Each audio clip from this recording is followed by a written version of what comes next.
What are you seeing in your business in terms of inflation, whether it's in Europe or elsewhere? I mean, you export a lot as well. Yes, I will, talking about the European company, Danone is a company that actually has made the US market by far its largest market, so it's about 20% of our sales now. Here, $6 billion in this continent here in North America. We're also 50% of our business is in emerging countries. So when we speak about currencies, inflation, we have to adjust all of this. And I think this is part of what the food is going about. There is a revolution, both in the way consumers want to eat and drink, understand where ingredients are made, how they're made. Going local is essential, and it's essential also because of what you're just saying, which is inflation is back.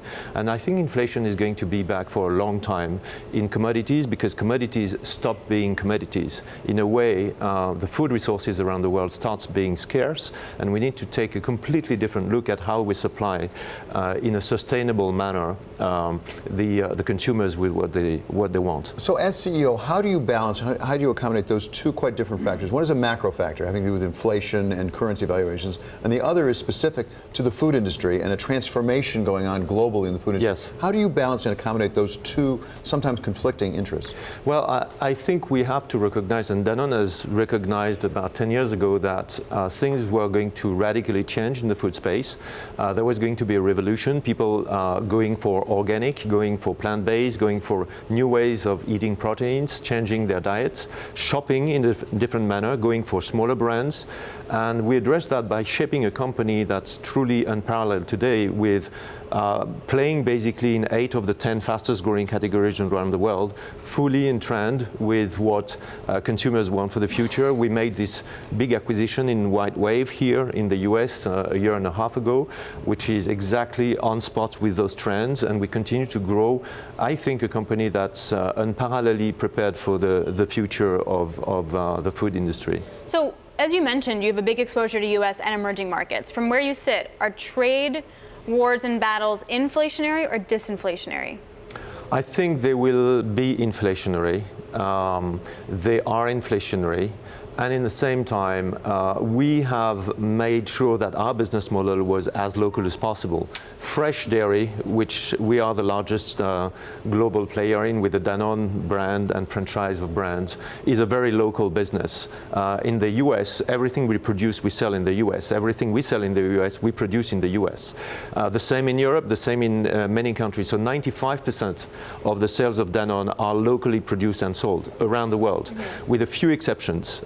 Including, of course, baby food. We are the leading player in baby food around the world. We export a lot towards China and other markets. Medical nutrition, we are one of the largest players in that field as well, which requires very significant research and development, central organizations, and there are exports there. But the balance is really local, and I think food is going to be local.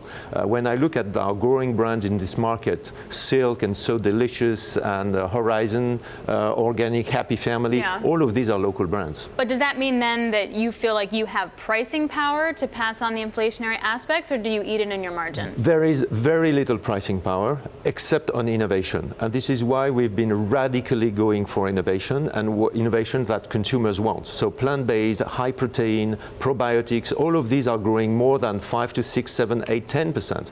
Our high protein yogurt category here, in which we lead, is growing more than 10%. Our good for you plant-based coffee creamers are growing more than double digit. So you have hyper growth pockets driven by the millennial generation of growth and the way they consume. And through their internet connection, they produce social norms. They change the way people eat and drink. They change the way families are drinking and eating. And we address that with our brands. So there is pricing power provided you bring value through innovation. And that's the disruption in which we're driving this company, managing the short, the mid, and the long term, which is a real challenge, and we need to be very disciplined in the way we do that in the current world. So even as you're speaking, Peter Navarro, who advises the president on trade, is coming out and he's saying, we're going to keep going with China. We're not backing down. We're going to keep imposing tariffs if they impose tariffs against us. We also have NAFTA problems. He says there's small problems, but they're holding things up. When you talk about local origination, local production, How much of that is because of the nature of your business, and how much are you taking into account trade conflicts? And it's not just the United States, it's also Brexit. So you say we're going to have to not ship across borders anymore. Yes. We've taken the view 10 years ago that the world would de-globalize. It's as simple as that. 10 years ago. 10 years ago. Because we see that in the food system, people want local, they want to understand local, they want to be sure they're as safe as possible, and they do not trust the old model to deliver that anymore. So there is a whole trend that goes for local. One day, if we have to pay the price for carbon footprint, we've divided Danone's carbon footprint in 10 years by 2 in advance of what could happen in next if we ever had to pay for carbon.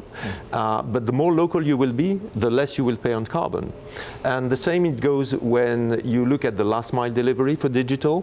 You actually see that these digital giants, they have to operate at the very, very local neighborhood level. So there's a whole trend that is going to relocalize food, restart food from start. And that's the revolution that we're trying to really contribute to. Because of consumer expectations or consumer demands. But can you do that without sacrificing efficiency, without sacrificing margin? Because it's been thought that globalization actually contributes to efficiency. Yes, no, you can't. And in the long term, I think the global models, we see the global models going down in market share. So the large brands, the international brands, the global brands are losing share against the smaller ones. The Nestle, that's a fact. The Danone, you take the multinational players in any FMCG, they're losing half to 1 point of market share against the smaller guys, year after year.